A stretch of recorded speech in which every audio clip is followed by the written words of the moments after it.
$90 million a year. That's how much more American farmers would be exporting to China right now if Trump had never started his trade wars. 90 billion, not my number. That's from the Peterson Institute for International Economics, one of the most respected economic research institutions in the world. They published this report today, March 3rd, 2026, and what's in it should be on the front page of every newspaper in America. And here's the part that made my jaw drop. Trump just negotiated a new deal with China covering 2026 through 2028, and the soybean industry, the farmers who depend on China more than anyone, called the future purchase commitments in that deal concerning. Why? Because the amounts China agreed to buy are below the status quo. Why? Because the amounts China agreed to buy are below the status quo, below what they are already buying. Trump negotiated a downgrade and called it a deal. What he did was just disgusting to me, because he's not even asking the farmers who's actually running this country, who's feeding us, their opinion. And he's just making own decisions by himself, and he's calling it a victory. Let's start with what just came out. The Peterson Institute released a comprehensive analysis of US exports to China under Trump's trade wars, and the agricultural numbers are devastating. US farm exports to China fell to roughly 2018 levels in 2025. That's the last time these two countries were in full tariff fight. Soybean exports, the single largest farm export to China, dropped to $3 billion, the lowest since 2018. And remember, during normal trade, 1 in 3 rows of soybeans grown by American farmers end up in China. The market is gone. And it's not just soybeans. The National Cotton Council said Trump's efforts to restore their lost access to the Chinese market have yielded no tangible benefits. Zero. The National Corn Growers Association, the National Cattlemen's Beef Association, US Wheat Associates, the National Pork Producers Council, every single major farm commodity group is complaining about lost exports. Everyone. If something doesn't happen, then I think that we're watching the death of the family farm. I think that we're hearing the death knells. I think that these big farming conglomerates, these big corporate farming operations, they're what's going to take over if Congress does not do something to protect our family farmers. The big beautiful bill recently passed by Congress updates safety nets for farmers, but even still, the cavalry isn't here just yet. Now, will it help people right this very second? No, it won't. Trump raised tariffs on China by 145 percentage points in early 2025. China matched, and American farmers paid the price. Not China, not Trump, the farmers. Now let me do the math with you, because these numbers should end. Now let me do the math with you, because this is the number that should end every argument about whether tariffs work. The Peterson Institute calculated that without Trump's trade wars since 2017, US exports to China would have been nearly 60% higher in 2025. That translates to roughly $90 billion per year in lost exports.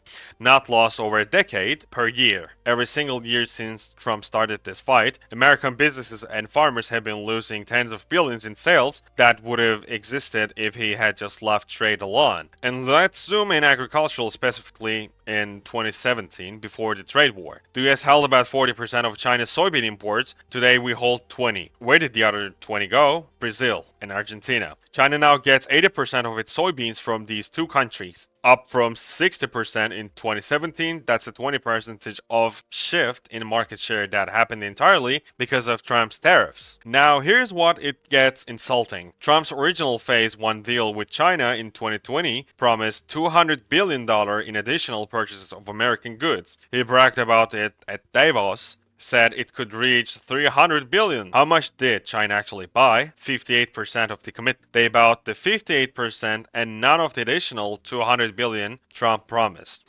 That deal was a failure by his own metrics. And now Trump negotiated a new deal, and this is the part that should make every farmer in America furious. The new purchase commitments for 2026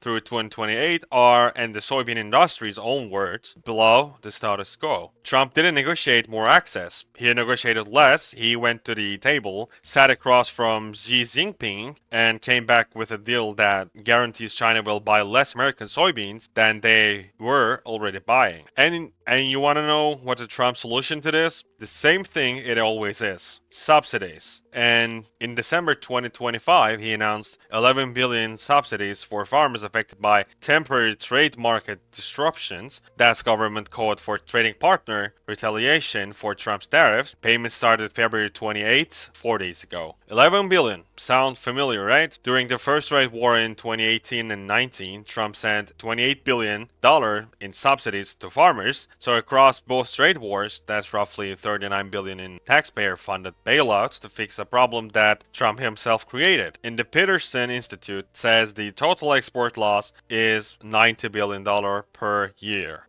Dude, he's spending $39 billion of taxpayer money to partially offset $90 billion a year in lost exports that only exist because of his tariffs. The tariffs that the Supreme Court already ruled were illegal, the tariffs that he imposed under a different authority after the court said no. This is the most expensive self-inflicted wound in American agricultural history. And here's a line from this report that should haunt every trade advisor in Washington. Chad Bown, the author, quotes Iowa State economist Chet Hart, who said, "The country that wins in a trade war is the one that doesn't participate." In 2018, it wasn't us. It wasn't China, it was Brazil. Brazil didn't fire a single tariff. Brazil didn't retaliate against anyone. Brazil showed up, planted soybeans, built ports, and said, "We are open for business." And China said, "Great, we'll take everything you got." That's how you win a trade war. You don't participate, you let two idiots fight, and you take their customers. And now Brazil controls 80% of China's soybean market. They added 30 million acres. China is building their infrastructure, and 88% of economists say America will never get that market back. Never. So let me stack this up. Without Trump's trade wars, US exports to China would be 90 billion higher per year. Soybean exports fell to 3 billion, lowest since 2018. China gets 80% of soybeans from Brazil and Argentina now. Trump's new 2026 and 28 deal is below the status quo. The soybean industry called it concerning. Every major farm commodity group is complaining about lost exports. Trump spent $39 billion in bailouts across the trade wars to partially offset $90 billion in a year loss. The Supreme Court ruled his tariffs illegal, and he's doing it again under different authority. The Peterson Institute didn't call this a crisis. They called it a policy failure, and they laid out the math to prove it. $90 billion a year, that's what Trump's ego cost American farmers. And the new deal he just negotiated, it's worse than we had before, and we even actually started. Remember what Chad Hart said: the country that wins a trade war is the one that doesn't participate. Brazil won, American farmers lost, and Trump is still pretending that he's winning. It actually makes me sad that seeing these farmers are actually going through bad days, and some of them are like they're not even complaining anymore because they just know that nothing will happen even if they complain. And yeah, I know that they voted for him, most of them, and they regret it now. So that's the thing too. I hope that in the next elections we can just reverse this and we can save our country. I really hope that. If you found the video informative, I'd be really appreciated if you can just sub to my channel. Thank you so much. Drop a comment down below and like the video too. Thank you.